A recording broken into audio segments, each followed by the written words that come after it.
Sometimes you gotta break some omelets to make some eggs, you know what I'm saying?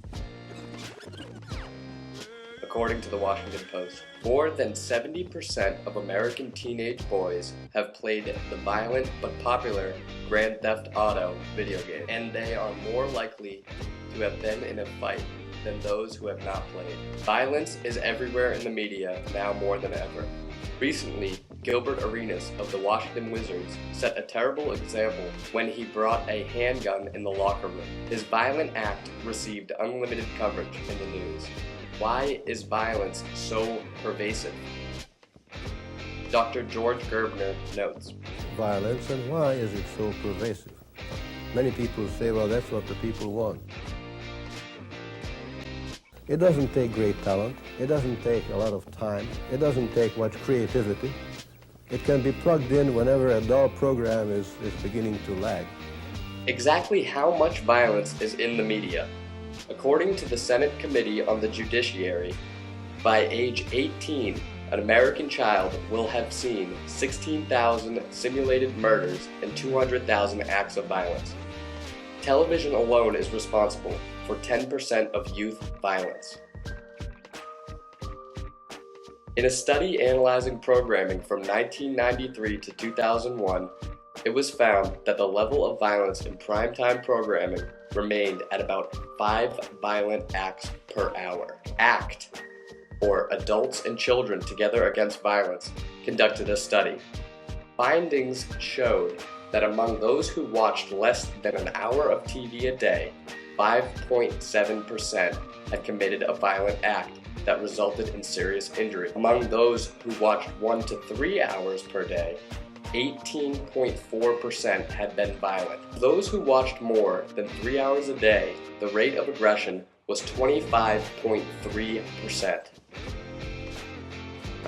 So I think that for many individuals, when they tend to see things that are shown on television or any other kind of media, what tends to happen is that people get desensitized sometimes, especially if they're exposed to these things over and over again. And so obviously it would make a big difference on how old the person is.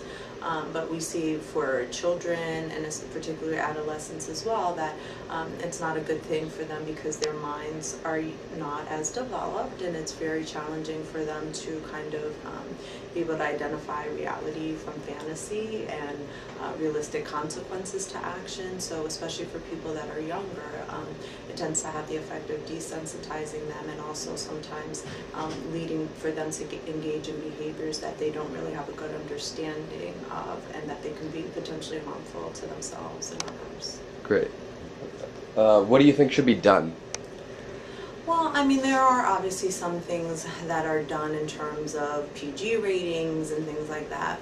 I think a lot of it obviously falls on parents and limits that they're able to set on their own children. But in terms of individuals, especially when we're talking about adults, I think that our society tends to be one where we like to be voyeuristic in some ways, and sometimes unfortunately people are attracted to things that are I guess sensationalized and that kind of thing. So I think it's also important for us sometimes to set limits on ourselves and not necessarily kind of make ourselves vulnerable to these things just because they're there and they're available.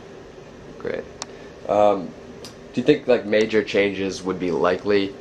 I don't know, I guess if there was more regulation or...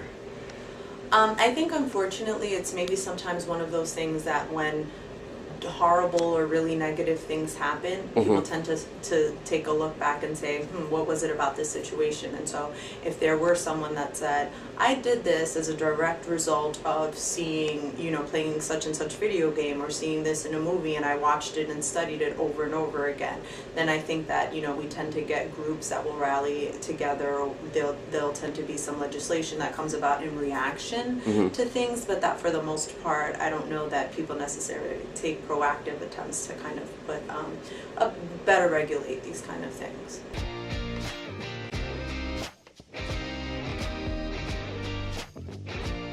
The Senate Judiciary Committee concluded that the effect of media violence on our children is no longer open to debate. Countless studies have shown that a steady diet of television, movie, music, Video game and internet violence plays a significant role in the disheartening number of violent acts committed by America's youth. We must now devote ourselves to reducing the amount and degree of violence in our media and to shielding our children from such harmful depictions.